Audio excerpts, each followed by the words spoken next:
Il caressait la douce porcelaine qu'il tenait entre ses mains. Ses rêves coulaient de ses pores, se déposant un à un.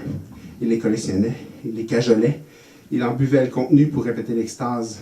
Le bol les embrassait leur donnant leur forme. Lentement, ses paupières balayaient le décor, le nettoyant des restes de sa vie passée. Les traces qu'elle avait laissées sur sa pupille, qui embrumaient la paroi de son trésor. Un regard qui n'était pas le sien se déposa sur la fontaine qui était devenue le rêveur. Attaché à celui-ci était une envie formant son corps. Le tout se penchait délicatement vers le trésor. Il ne pouvait observer celle qui agressait son confort, mais il reconnaissait l'odeur de celle qu'il avait autrefois aimée dans sa vie d'humain. La source de ses rêves qui circulait dans ses cavités remplissait le bol de porcelaine.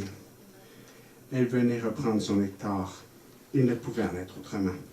Cela faisait 3 mois qu'il avait percé le sac contenant le jus dont il s'imprégnait, à partir duquel il avait construit sa nouvelle existence. Elle avait découvert son refuge. Elle était vivante. Il était la fontaine qui faisait l'amour à son essence. C'était tout ce qui restait de son existence. Et voilà qu'il sentait ses poings sur les parois de son univers. Il se devait de garder ses yeux fermés malgré son ciel qui s'effondrait maintenant sur sa structure. Elle n'était pas seule, et plusieurs le frappaient de façon différente. Il préféra perdre connaissance, échappa le bol plein de sang caillé de sa fiancée, qui couvrait également son visage depuis maintenant 3 mois.